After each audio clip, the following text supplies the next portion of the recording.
Hi everyone, देखिए ये मेरा कोकोडमा बॉल है और इसमें प्लांट लगा है। दोस्तों ये पौधों को यूनिक तरीके से डिस्प्ले करने की कला जापान से आई है। एक्चुअली ये मॉस बॉल होती है जिसमें स्पेशल सॉइल मिक्स को तैयार करके इसमें यूज़ किया जाता है। अब आप देखेंगे कि इसमें कहीं भी कोई भी जगह पानी देने की नहीं है क्योंकि चारों तरफ से अच्छी तरीके से बंद है। तो फिर लंबे समय तक पौधा कैसे सरवाइव करता है और इसको कैसे पानी दिया जा सकता है। तो कोकोडमा के बारे में पूछा जाने वाला बहुत आम सवाल है कि कोकोडमा को पानी कैसे और कब देना चाहिए। कोकोडमा को पानी कब देना चाहिए, तो इसके लिए कोकोडमा का जो वेट होता है, जो पहले दिन उसका वेट होता है, जब कम हो जाता है तब हमें इसे पानी देना चाहिए। तो जब भी हम इसको अपने हाथ में उठाएंगे तो हमें आइडिया हो जाएगा कि ये पहले दिन से हल्का है।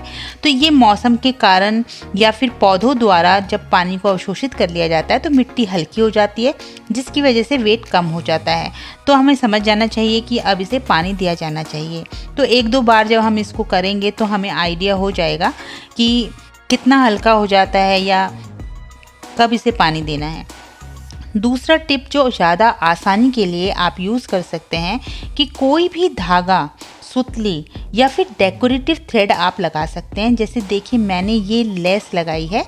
तो जब भी कोकोडमा सॉइल में पानी की पर्याप्त मात्रा होती है तो ये थोड़ी सी टाइट रहती है। ये जो इसका लेस है वो थोड़ी सी कसी रहती है, लेकिन जैसे जैसे पानी का मॉइस्चर कम होता जाता है तो धागा ढीला होने लगता है। तब समझ जाना चाहिए कि कोकोडमा को पानी दिया जाना चाहिए। तो अब जानते हैं कि पानी कैसे दें।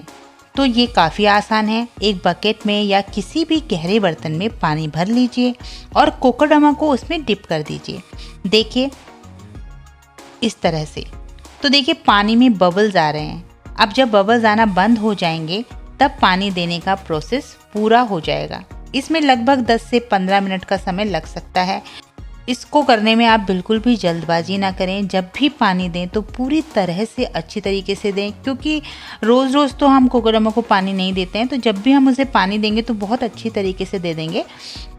और हमारा जो अगर हम अच्छी तरीके से पानी देते हैं तो हमारा जो पौधा है वो काफ़ी लंबे समय तक उसमें सरवाइव कर पाएगा, क्योंकि उसकी जो बेसिक नीड है पानी वो हम कंप्लीट कर रहे हैं।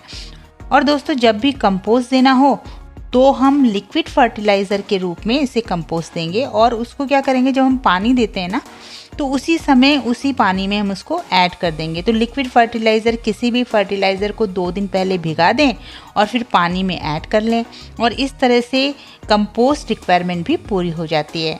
तो देखिए बबल्स आना बंद हो गए हैं। तो अब कोकोडमा को निकाल कर निथार लेंगे, जिससे कि एक्सेस जो वाटर है वो निकल जाएगा। और इसके बाद जहाँ रखना है या आपको हैंग करना है या जिस तरह से भी आपको डिस्प्ले करना है तो आप कर सकते हैं।